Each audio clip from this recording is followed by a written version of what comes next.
Hey guys, welcome back to my sewing room. Today I'm going to walk you through the finishing for our vintage flags quilt. We've done the pinwheels, we've done the flags. Now I'm just going to add some sashings and some borders and we're going to be good to go. So here we go. I've already pre-cut these and they're just going to go between each block. So I'm going to line it up and sew down each line, and I will probably speed this up for you so that you don't have to watch each step of the way. Now, if you wanted to, you could pin these. I'm not a huge pinner.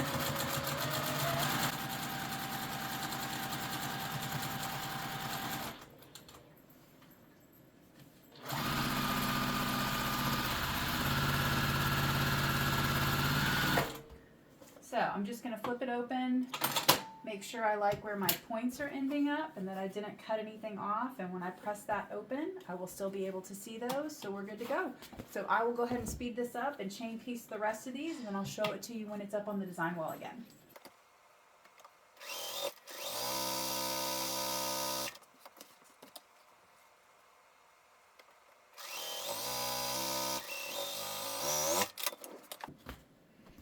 And now I'm just pulling them straight off my design wall, and I will just come through and know that I'm always going to be putting it on the right hand side of the block, and I have left the far wall block on the end on the wall so that I won't accidentally sew onto it.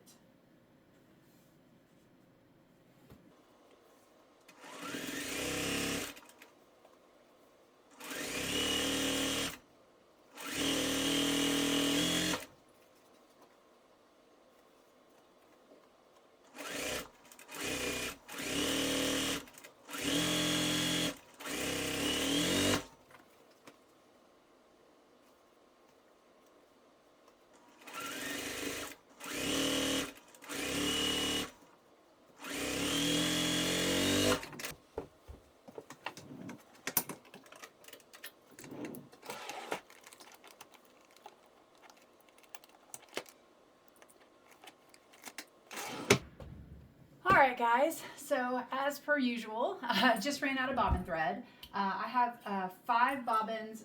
Usually I've got one that's got some blue on it that I refill, and when I refill it I go ahead and change my needle. So I'm going to take a quick break, wind my bobbins, change my needle, probably clean out my machine a little bit, and then I will be right back with you.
Okay, and back on. I've got 2 rows left and 2 finished, so we're halfway there.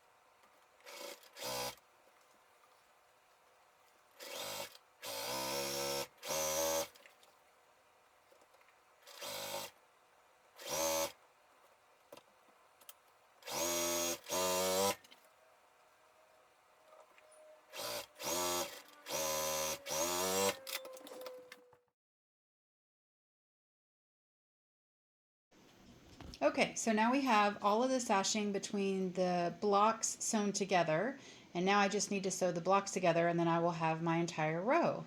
And then we'll just have the sashing between each row, and we're ready for borders.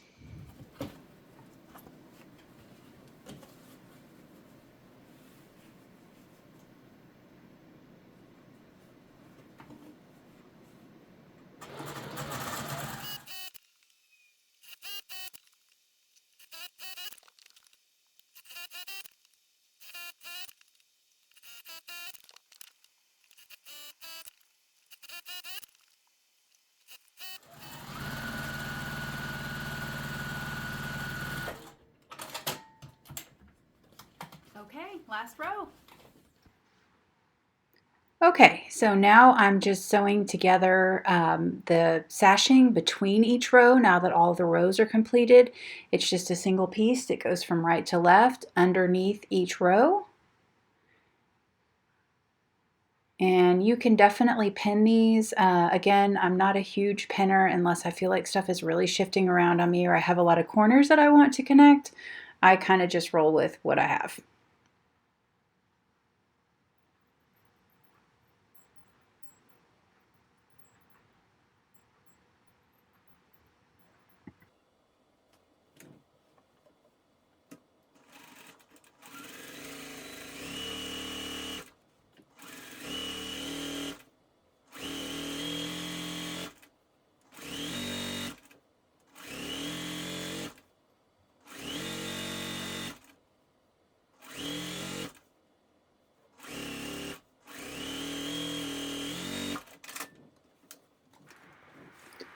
Okay, so now that all of the rows are sewn together, I'm going to sew each sashing to the next row, and that's going to complete the middle part of our quilt.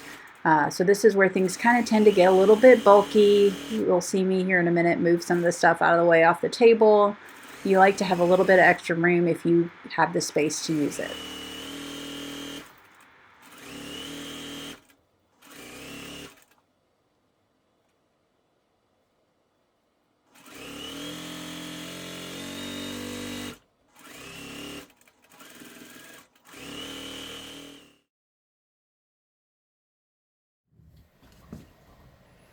Okay guys, we're down to the final part of our quilt. We have made our flags, our pinwheels, put our sashings in, and now all we have to do is the borders, and we're going to make these little corner blocks real quick.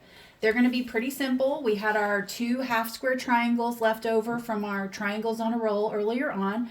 I'm just going to fold this over, sew it together, press it open, and then I will come back and we'll sew the top to the bottom, and we're all set. I've got all 4 of these ready to go on my design board so I won't get confused on the order. And here we go.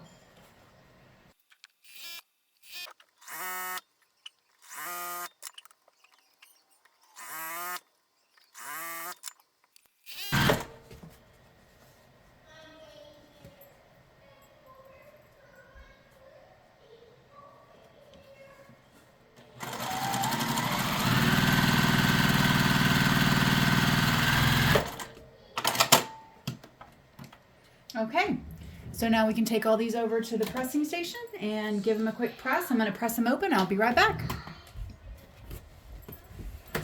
Okay, now we're back with all 4 of our pieces. I did chain piece, so they're still attached to each other. I like to do that because it helps me stay organized. That way I don't have to have 4 design boards anymore. I know which 2 pieces are going to go together. So this is going to be our pattern when we're finished. So all I'm going to do is fold that in half, line up my seams, and get myself a 1/4 of an inch ready to go.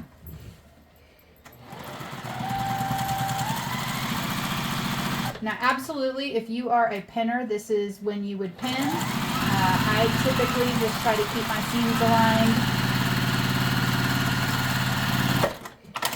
aligned and work on through it. So I like the way those come together. I've got my extra space on all 4 sides so that when I sew it in, the corners will come to the end. So I will press all of these together in just a moment. I'll go ahead and just get all 4 of them done.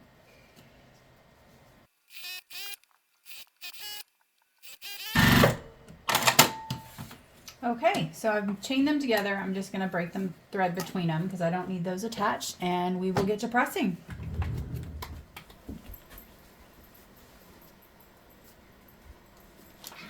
So first I'm just going to set my seams again.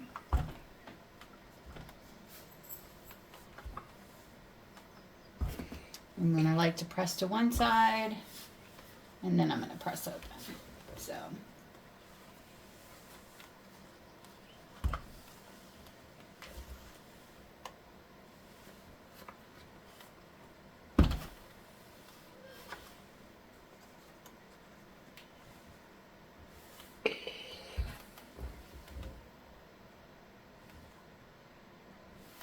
I finally got my ironing board made for this table, so I'm not having to drag my wool mat around with the silver lining anymore. Alright, so I'm just going to press that open and then drop my clapper on it and then do the same thing across the board.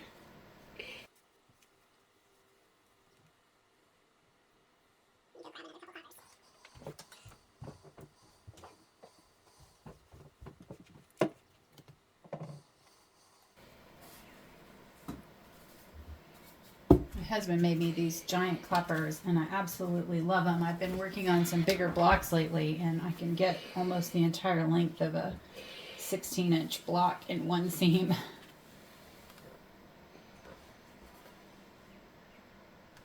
So we'll do two this way. Bump over just a little. Nope, that's not going to fit on this board. I'll just have to do it separate. Let's see, that one's good. Good. And our last one.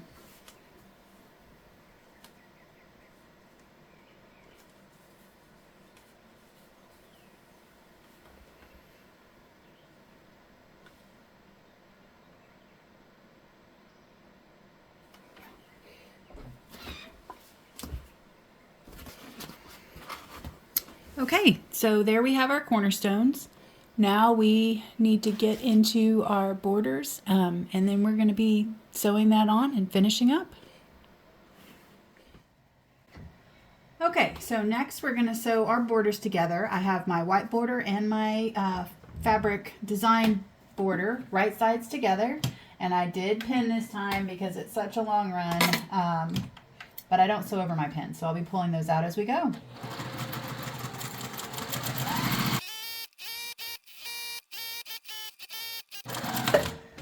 Now, as you can see here, I actually cut the gingham to length, but I just used the width of fabric plus a little extra here on this one. I haven't cut it to length, so I'm going to go ahead and press it open, and then I'll trim them off to the same length. So I'll be right back. Okay, so finished with the first side. It's pressed open. It's right here, and these are the right and left sides we're going to do first here. So now I'm going to grab the other side.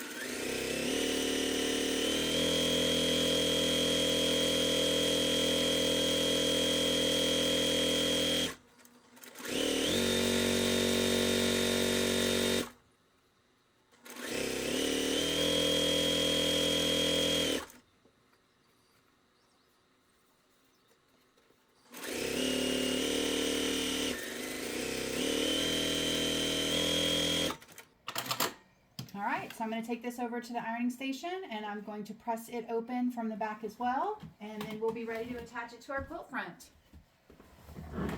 Okay, we've pinned on both right side and left side of our borders here, and I'm going to try to support most of this in my lap so that it's not pulling against the needle. I did pin because these are long runs and I want to make sure that they're really well aligned, and we're just going to get started.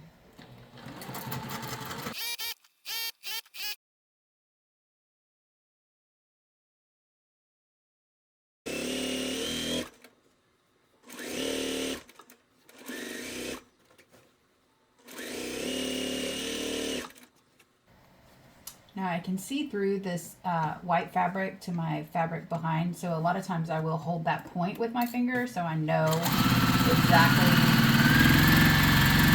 where it is so I don't cut it off.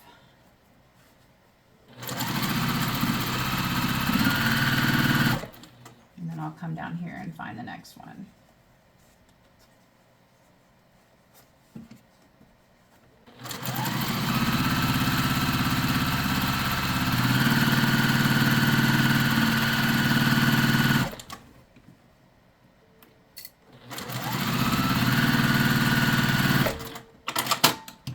we'll flip it around and do the other side, and then I'll press these guys open and we'll be ready for the top and the bottom.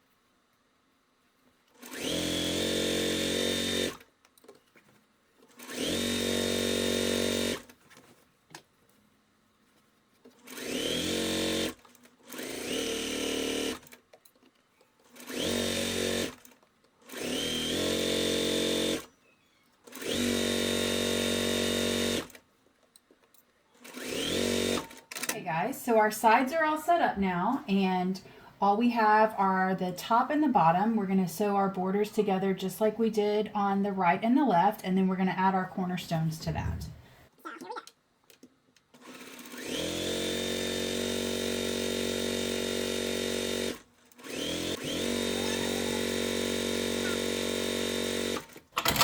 Okay, and just like on the right and left side, I cut this to size, but I haven't cut this down to size yet, so I'll press it open and trim it up. Okay, so this is going to be our top border, and I've got it flipped upside down because the inside's actually going to be the white. And so I want to make sure that this corner is going to come right here into this seam allowance. So I'm actually going to use the poke a pin method. When all else fails, pop a pin in that corner, make sure we can't miss it. Okay, so I've got that right in the perfect spot on that corner, and then I'm going to poke it straight through my seam here, and when those two line up and I've got the needle, excuse me, the pin straight up and down, and I make sure that it's straight up and down, then I'm going to grab an additional pin and run just on either side of that seam. And then I know as I'm sewing it that it will be exactly where I want it. Okay?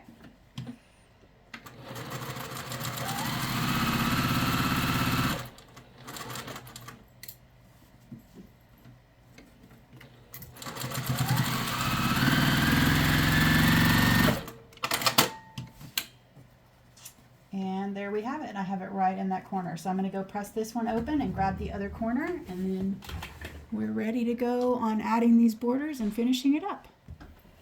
Okay, one last corner to do. So again, I'm going to want to hit this corner into that seam. And if you press these, instead of pressing open, if you had pressed them to nest, that might be a quicker way to get it in there. But I feel like these half square triangles are already kind of bulky, so I really like having kind of split the seam allowance there. Or seam bulkiness, not allowance. All right. You guys, we are about to have a finished quilt. Top.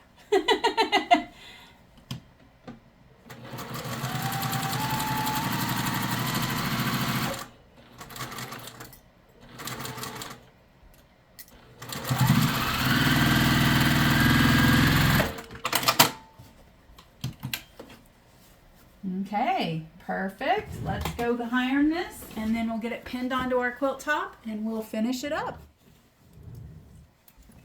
Okay guys, now we've got the top and the bottom pinned on. We're just going to sew those, press it open, and our quilt top is finished. So again, just like I did on the sides, I'm going to try to support most of it in my lap so that it's not pulling. And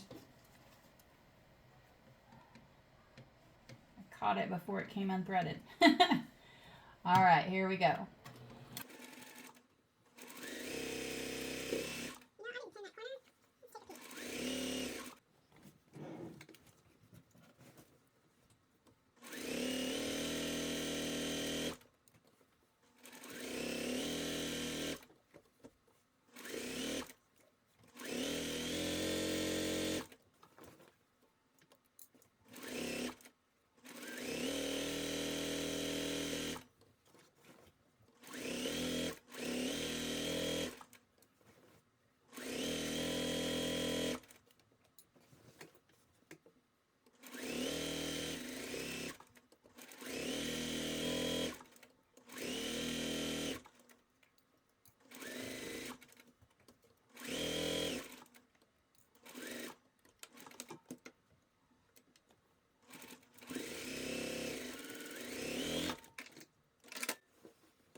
Okay guys, and there we have it. Now we'll take this over for a quick press, and it is a finished quilt top. I hope you enjoyed this tutorial. Definitely comment below. Let me know if there's anything you'd like to see in the future, and we'll chat with you next time.